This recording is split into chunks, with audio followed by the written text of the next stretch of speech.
Oh, right, I've been supporting you. Until today.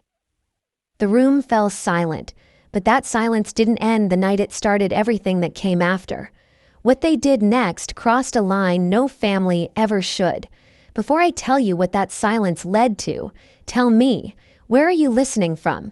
So I know I'm not the only one who's ever been laughed at by their own family.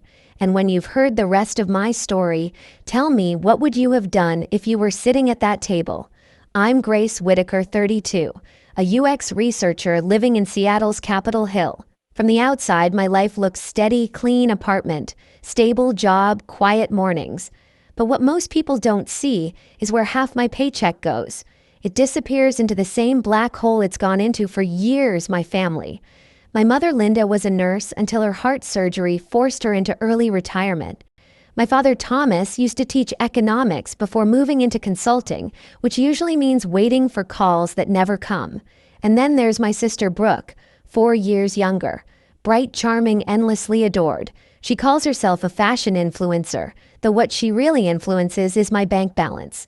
Rent, credit cards, car repairs, her texts always start the same way. Hey sis, can you help me just this once? I used to tell myself that's what good daughters do. They keep the lights on the house from foreclosure, the family from falling apart. I thought that if I just kept giving one day, they'd see me as more than their backup plan. Every Sunday, I drive an hour south to Tacoma for family dinner.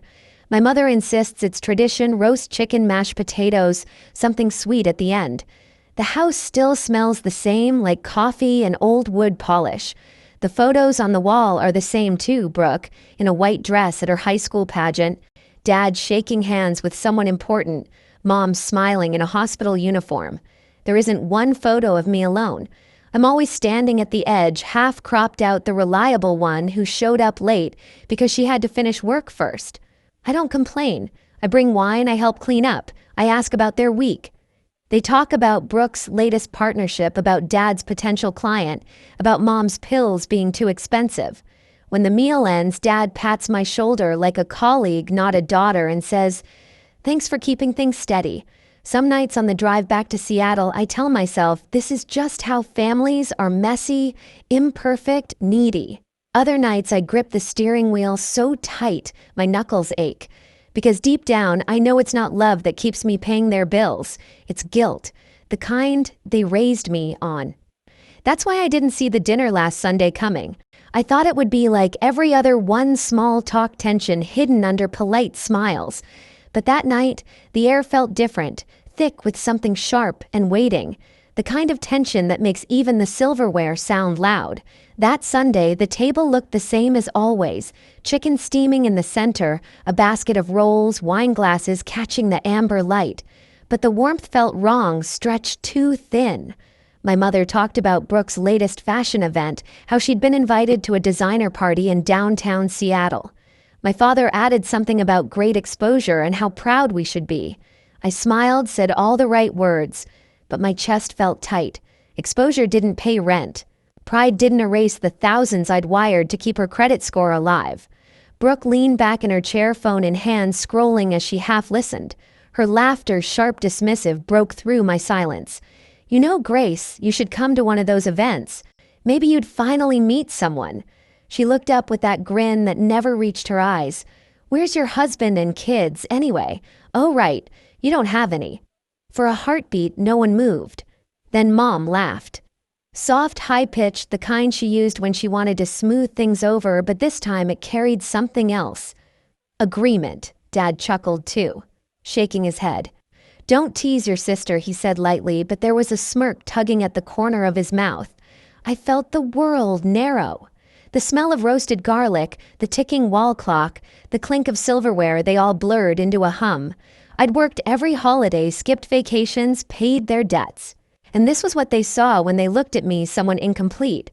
A woman defined by what she didn't have. Brooke swirled her wine eyes, glinting. "I mean, you're doing fine, right? That tech job of yours, what is it you do again? Screens and surveys?" Her tone was sugary, cruel. "I just think you'd be happier if you had a life outside spreadsheets." My hand tightened around the spoon. I could feel the heat rising from my neck to my ears. For years, I'd let it slide, the jokes, the digs, the quiet expectations. But something broke, then something small but irreversible. I set my spoon down and looked straight at her. My voice came out calm, almost too calm. "Where's your money, Brooke?" I asked. "Oh, right, I've been supporting you." "Until today." The words hung in the air like shattered glass. The laughter stopped. My mother's hand froze halfway to her mouth. My father's eyes darted between us, unsure whether to scold or stay silent. Brooke blinked, stunned. "Excuse me, you heard me," I said quietly. "I'm done." For the first time in years, no one interrupted me. The only sound was the ticking clock on the wall. That silence, it wasn't peace. It was the sound of something ending. When I drove back to Seattle that night, the silence in my car felt heavier than their stares. The road stretched ahead like a tunnel of headlights and rain. My reflection in the window looked unfamiliar calm on the surface, but underneath something sharp had finally woken up. I didn't cry. I didn't replay their words. I just thought about everything I'd done, every transfer, every bill, every sacrifice that had built their comfort while shrinking mine. By the time I reached Capitol Hill, I knew I couldn't go back.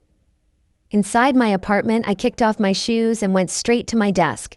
The stack of envelopes was still there, bills, payment notices, receipts I'd never had the courage to total. I turned on my laptop and opened my bank account. Line after line, year after year, it stared back at me.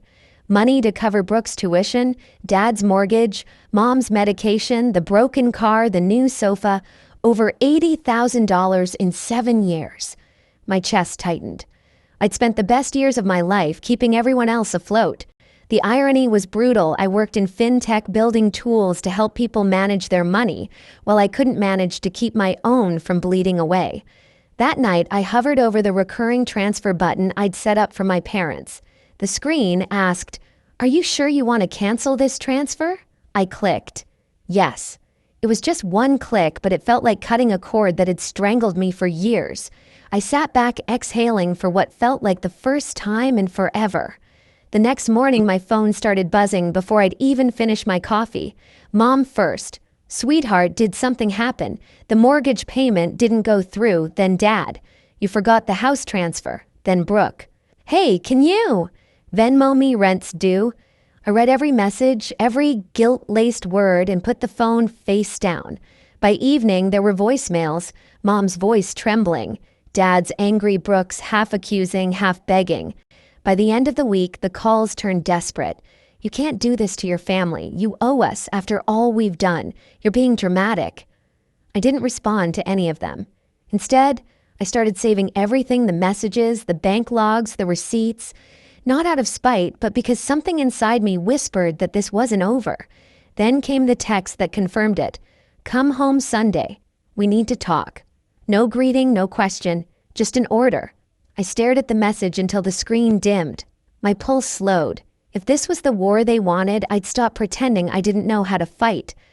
"Fine," I whispered to myself. "Let's talk." Sunday came gray and cold. The drive down to Tacoma felt different this time. No guilt, no need to rehearse polite answers. Just a steady, deliberate calm. I parked in front of the house I'd spent years saving from foreclosure. The paint was peeling, the porch light still flickered, and the same curtains hung in the windows. Nothing had changed, and yet everything had. When I stepped inside, the air felt heavy with tension and coffee. My mother was setting the table, her movements brisk, avoiding my eyes. My father sat at the head of the table like a judge, hands clasped. Brooke leaned against the counter, scrolling her phone, pretending not to care. "Grace," my mother said without looking up, "we can't live like this. The mortgage, the bills, you know how hard it is for us." I hung my coat over the chair. "I know. I've known for 7 years. Dad's tone was sharp. "Don't start. This family depends on you, and you've always helped. Why stop now?" I met his eyes. "Because it's not help if it's expected. That's called obligation." Mom dropped the napkin she was folding. "You're being cruel." "No," I said quietly. "I'm being honest." Brooke snorted, still looking at her phone. "Wow, someone's found their backbone. Congratulations, sis." I turned toward her. "You know what's funny? You mock me for not having a husband or kids, but you've lived off me like I'm your second parent." Her head jerked up. "Excuse me." Mom jumped in flustered. Enough both of you, Brooke's still finding her footing. You can't expect her to be as responsible as you. My laugh came out dry. That's exactly the problem. You never expected her to be. Dad slammed his hand on the table, the sound sharp as glass. Watch your tone. We're your parents. Show some respect. I met his glare steady and calm. Respect is earned, not demanded. He rose slightly as if to intimidate me, but I didn't move. For a moment no one spoke. The tension was so thick it felt like the air itself could shatter. Then Brooke spoke again, her voice dripping with venom. You think you're so much better because you make a little money. Please. Without us, you'd have no one. I took a breath. That's the difference, Brooke. You need people to define you. I don't. Her face twisted. You're pathetic. You'll die alone with your spreadsheets. I smiled faintly. Maybe. But at least I'll die debt-free. Mom gasped. Dad muttered something under his breath and Brooke stormed toward me. You selfish. Before she could finish, I reached into my bag and pulled out a thick folder. The sound of paper hitting the table snapped her words in half. What's that? Dad demanded. Records, I said. Every payment I've made for this family since I started working, over $84,000. Tuition, mortgage, credit cards, repairs, even the new couch you're sitting on. Brooke rolled her eyes. You're keeping score now. No, I said evenly. I'm keeping proof. Mom's voice shook. Grace, that's not necessary. It is, I cut in. Because what happened after that dinner last week wasn't just a misunderstanding.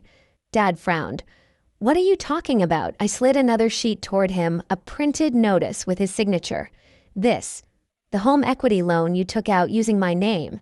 He stared, color draining from his face. That's ridiculous. Really? The bank disagrees.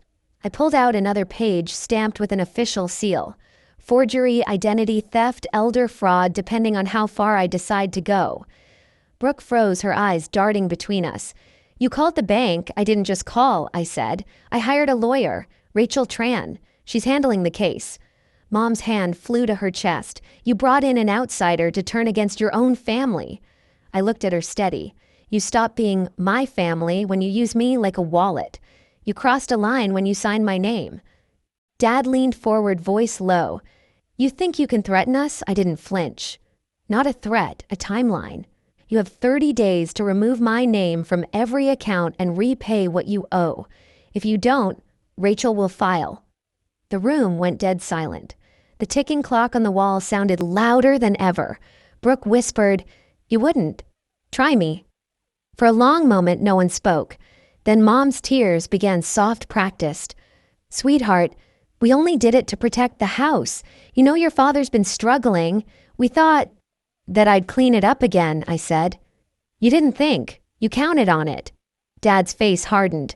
We're your parents. And I was your insurance policy, I replied. Not anymore. Brooke sank into her chair, eyes glassy. You're ruining us. I gathered the folder back into my arms. No, Brooke. I'm saving myself. As I turned toward the door, Mom's voice cracked behind me. Grace, please, we can fix this together. I paused at the doorway. I spent years fixing things you broke. This time, you'll fix it yourselves. Outside, the sky had turned the color of steel. I walked down the steps slowly, the cold air biting at my cheeks. Through the window, I could still see them. Mom crying. Dad pacing, Brooke staring blankly. For once, I didn't feel guilty. I felt free. 2 weeks later, Rachel called. The investigation's complete, she said. The bank confirmed the forgery. Your name's cleared. You're no longer liable for any of their debt. For a second, I couldn't speak. Years of pressure dissolved in one breath.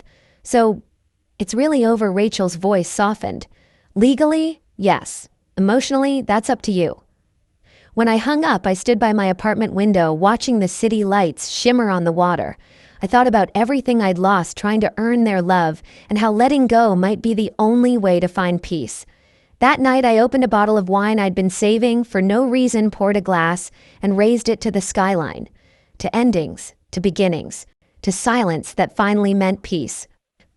The news came quietly through a property listing online. The Tacoma house, the one I'd once saved from foreclosure, was up for sale. There it was on the screen, the peeling porch, the coffee-stained walls, a photo of the dining room where everything had fallen apart. A red tag at the bottom read, "For sale." I didn't feel triumph, only inevitability.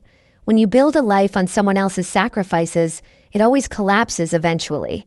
A week later, Mom sent a message. "One last dinner before we leave the house. Please come." I hesitated, then went. Not out of guilt, out of closure. When I arrived, the rooms were stripped bare. Boxes stacked high, the smell of dust replacing Sunday roast. My father looked older, his voice quieter. Brooke sat silently, phone face down for once. We ate without small talk, without pretending. Afterward, I finally spoke. "I'm not cutting you out of my life," I said, "but I won't be your safety net anymore. If you fall, you get back up on your own." No one argued. For the first time, silence didn't feel like war. It felt like understanding. When I left, I paused at the doorway and looked back. The house that had held so many years of resentment seemed smaller now, almost fragile. Driving back to Seattle, I rolled down the window. The wind was cold, sharp, and clean. I thought of all the things I'd finally made room for: my own savings, my own peace, my own future. In the weeks that followed, I focused on work, took a promotion, and signed up for a night course I'd been putting off. My life was no longer divided into what they needed and what was left of me. It was mine again. Sometimes I still think about that night, the laughter, the silence, the line I finally drew. For years, I thought love meant sacrifice, that being the good daughter meant carrying everyone else. But real love doesn't drain you. It doesn't demand your peace as proof. Now, when I sit in my Seattle apartment and see the sun slide over the skyline, I don't feel bitterness, just calm. I learned that saying no isn't cruelty, it's self-respect. If you've ever